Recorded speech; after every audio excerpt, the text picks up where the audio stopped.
Bonjour à tous, merci d'être là, merci déjà de nous suivre, merci d'avoir fait plein d'articles sur le No-Logo. Moi j'ai lu un peu la presse, j'ai trouvé des très beaux articles de fond, donc je remercie déjà tous les journalistes qui sont là, où voilà, on est sorti un peu, vous savez, des problématiques qu'on a, où c'est toujours un peu, on va dire, des sujets qui sont importants, mais en tout cas je pense qu'il y a des belles valeurs à mettre en avant sur le festival et j'ai trouvé qu'elles ont été très bien représentées par tous les médias qui étaient présents, donc je verrai aussi la semaine prochaine, mais merci à vous pour ça. Donc on finit, on est sur la fin de la 7e édition du festival No-Logo et voilà, on peut l'annoncer officiellement, on est sur encore une 7e édition complète, donc voilà, très heureux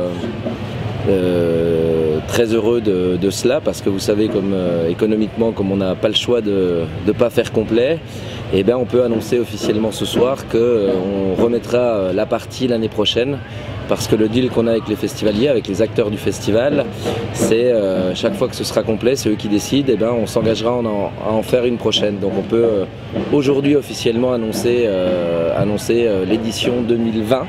Donc la 8e du festival, et quel soulagement.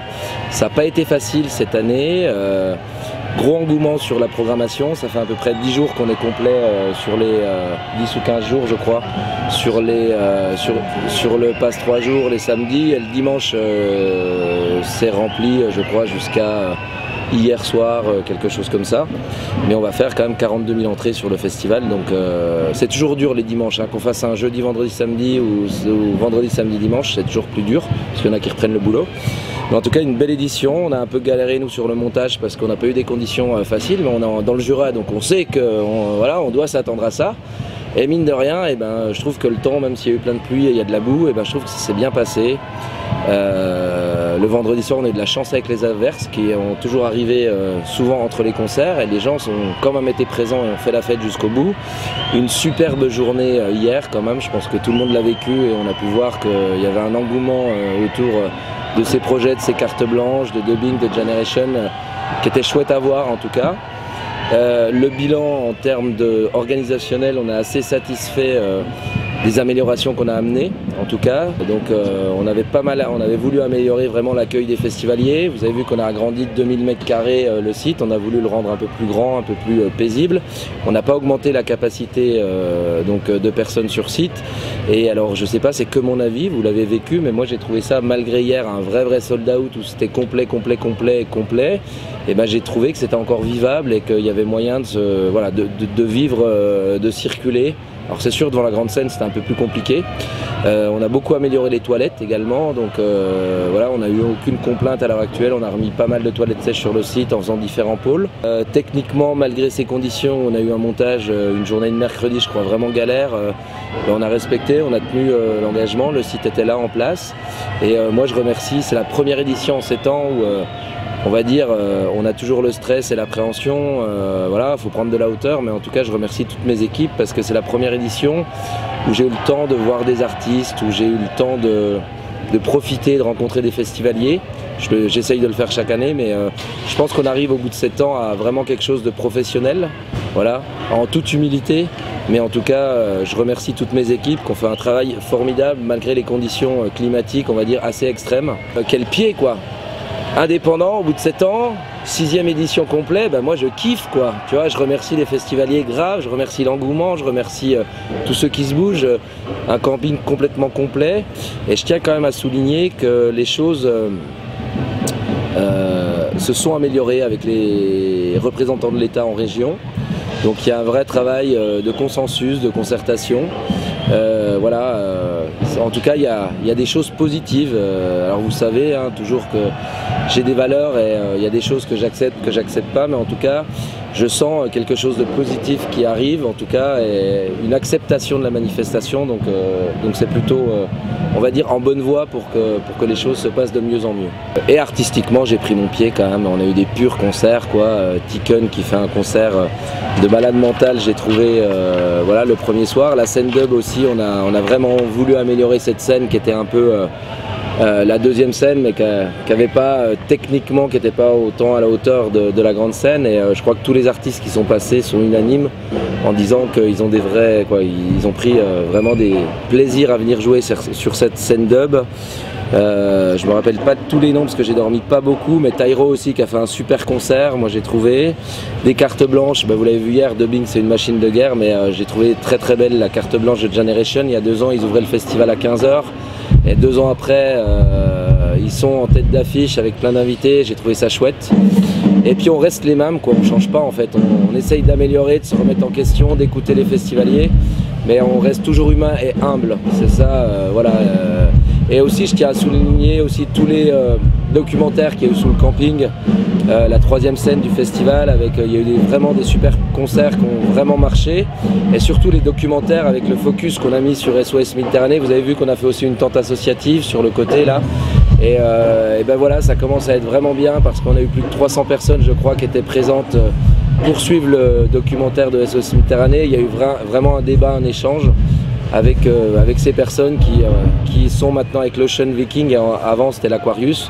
Donc voilà, le festival sert aussi à amener ses valeurs, à essayer de...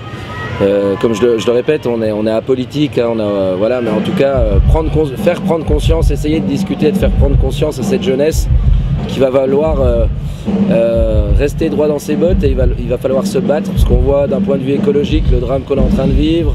On voit aussi avec ce génocide qu'on a à nos frontières. En tout cas, je pense que c'est important, et un événement comme ça permet justement de passer ces valeurs et que faire réfléchir en tout cas les festivaliers qui sont là dans un moment festif pour faire la fête, mais qui sont là aussi pour, j'espère, par rapport à ce qu'on amène, les faire réfléchir sur quelques sujets de société qui sont importants à nos yeux, quoi. Je tire quand même la sonnette d'alarme sur l'économie culturelle en disant attention, c'est chouette, on a rempli, on va en faire un autre, mais je défends aussi tous les acteurs culturels en disant attention à tout le monde, il faut se positionner, parce que là on est en train de privatiser la culture.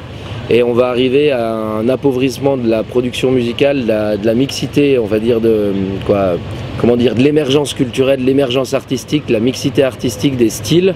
Et on arrive sur de l'entertainment de plus en plus. Et je crois que si on veut garder en fait ce que fait notre identité française dans l'exception culturelle, il faut que tout le monde se positionne et tout le monde se serre les coudes. Voilà. Et moi, quand je vois un festival fait par des fonds de pension à 90 € la journée ou 80 € comme on voit de plus en plus, mais moi c'est pas la culture. La culture, c'est déjà on va avoir, ça va être comme c'est déjà le cas hein, dans les pays nordiques, en Angleterre, c'est les catégories socio-professionnelles les plus élevées qui se permettent d'aller à des concerts ou des festivals. Ici, ce qui est bien, en tout cas j'essaye, on se bat, hein, c'est pas forcément pas cher, mais moi je vois des gens de tout âge, de toute ethnie, de toute origine qui font la fête ensemble. On n'a pas eu une bagarre, pas un trouble à l'ordre public sur cette édition. Pourtant, on ramène 14 000 personnes de tout univers, toute origine, tout horizon, toute profession, toute catégorie socio-professionnelle, et on montre qu'on peut faire quelque chose de grand ensemble, dans une atmosphère, on va dire, cool quoi. Tu vois, voilà, on fait la fête, mais voilà, tout le monde... Et ça, c'est peut-être ma plus grande satisfaction, de garder cette énergie, cette atmosphère, cette ambiance autour des Forges de Fraisans.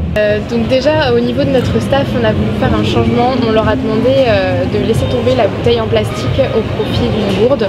Donc c'est pour ça qu'on a mis une fontaine à eau au niveau de notre espace backstage, pour que tout notre staff arrête d'utiliser des bouteilles d'eau. Alors notre staff, c'est quand même 200, un peu plus de 280 personnes qu'on embauche, et 800 avec tous les prestataires, hein, pour que la manifestation elle tourne tous les jours. Voilà, c'est 800 personnes. C'est un petit peu le grand changement. On ne savait pas trop comment tout le monde allait le prendre, parce que c'est aussi un changement d'habitude, et tout le monde a pris ce changement avec beaucoup d'enthousiasme.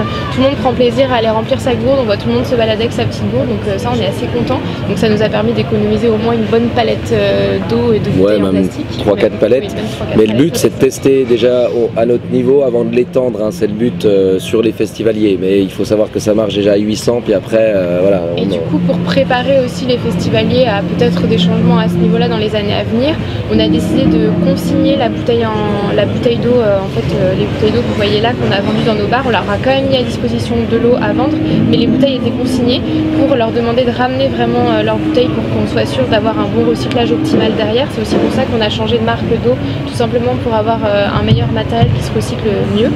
Et également, on a autorisé les gourdes à l'entrée du festival à partir du moment où elles étaient vides, pour éviter l'intrusion d'alcool fort. Et donc ça, généralement, au festival, c'est vraiment quelque chose qui ne passe pas. Les contenants fermés, on les autorise pas et on demande de toucher à l'entrée. Nous, on a décidé de les accepter cette année à partir du moment où ils jouaient le jeu. Et donc, ils pouvaient ensuite aller remplir leurs gourdes tout simplement aux différents points d'eau du festival. Moi, j'aurais mis du pastis dans ma gourde. étonnant.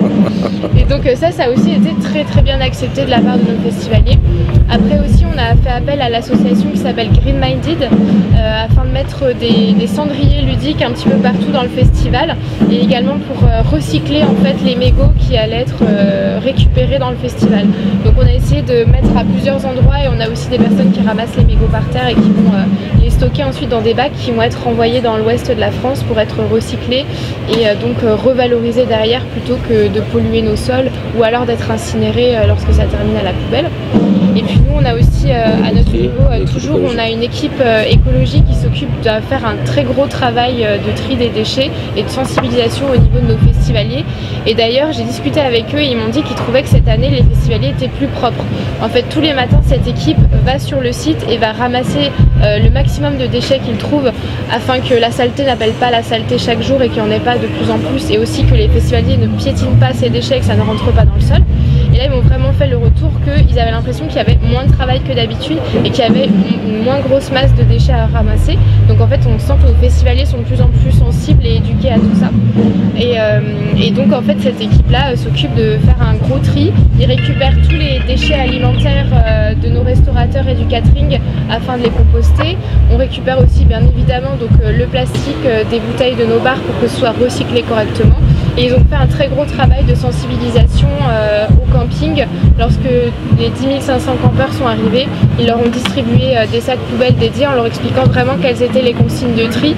Et on voit que de plus en plus les festivaliers et les campeurs sont disciplinés à ce niveau-là et ont vraiment à cœur de ramener leurs sacs bien triés, ce qui nous facilite la tâche et qui nous permet d'avoir de moins en moins de déchets gris et de plus en plus de bacs recyclés.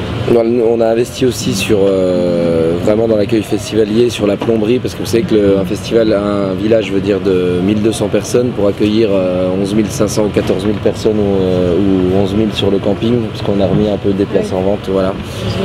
11 000 sur le camping, et ben, il faut des réseaux d'évacuation eau usée et on a eu un gros travail là-dessus, un gros investissement. On fait passer des tuyaux sous le Doubs pour voilà, gérer les problèmes avec les stations d'épuration et surtout s'assurer que tout soit recyclé. Après on a plus de 70 toilettes sèches aussi, donc où les déchets seront valorisés voilà, par la suite pour le dépondage.